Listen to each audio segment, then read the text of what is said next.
ఈ ప్లేస్ లో కేవలం భోజనం మాత్రమే దొరుకుతుంది, అది కూడా ప్యూర్ వెజ్ బంతి భోజనం. ఇవాళ మేము హైటెక్ సిటీ మెయిన్ సిగ్నల్ దగ్గర ఉన్న అన్నపూర్ణం బంతి భోజనంకి వచ్చాం. రాగానే అరటాకు వేసి పూర్ణంకి బెజ్జం చేసి ఒక స్పూన్ నెయ్యి వేసి వడ్డించడం స్టార్ట్ చేశారు. Flavour rice, chapati, curries and కొన్ని పొళ్ళు వడ్డించారు. పూర్ణం పైకి క్రిస్పీగా లోపల తీయక బాగా నచ్చేసింది. ఇంకోటి తీసుకురమ్మని అడిగా. తర్వాత ఏమైందో లాస్ట్ లో చెప్తా. చపాతీ చాలా సాఫ్ట్ గా ఉన్నప్పటికీ ఆలు కర్రీ యావరేజ్ గా ఉండేసరికి ఓకే అనిపించింది. ఫ్లేవర్ రైస్ బాగుంది, రైతాతో ఇంకా బాగుంది. అరే ప్రశాంతంగా ఒక్కో ఐటమ్ ఒక పద్ధతిగా తింటుంటే అన్నం వడ్డించమంటారా అని 1-2 సార్లు అడిగేసరికి కొంచెం డిసప్పాయింటింగ్ గా అనిపించి సరే పెట్టండి అని చెప్పా. వంకాయ మసాలా చూడగానే నోరు ఊరిపోయింది.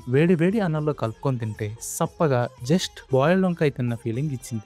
సర్లే అని మిగతా కర్రీస్ ట్రై చేస్తా, అన్ని యావరేజ్ అనిపించాయి. వేరే రెస్టారెంట్ లో మా అంటే ఒక టైప్ ఆఫ్ అప్పడం పెడతారు. ఇక్కడ ఏకంగా 3 రకాల అప్పడాలు, సల్లమిరపకాయ, అలానే గుమ్మడికాయ వడియాలు సర్వ్ చేశారు. అన్ని బాగున్నాయి. ఇక పొళ్ళు కూడా నన్ను ప్లీజ్ చేయలేకపోయాయి. సాంబార్ యావరేజ్ అనిపించింది. పెరుగు కాస్త గట్టిగా ఉంటే బాగుండేది. అన్నిటికీ తొందర, అడిగినవి సర్వ్ చేయదు. సాంబార్ వేయమంటారా, పెరుగు వేయమంటారా అని నన్నైతే ప్రశాంతంగా తినివ్వలేదు. స్టార్టింగ్ లో నేను అడిగిన ఎక్స్ట్రా పూర్ణం రానేలేదు. మాకు వినిపిస్తూనే ఉంది. వెయిటర్ వెళ్ళి ఆ టేబుల్ వాళ్ళు పూర్ణం అడిగారు అంటే అక్కడి మేనేజర్ నేను చెప్పింది మాత్రమే చెయ్యని వెయిటర్ తో అన్నాడు. అలా అని ఈ రివ్యూ నేను పూర్ణం ఇవ్వలేదనే కోపంతో మాత్రం చేయలేదు. Per meal 349 rupees.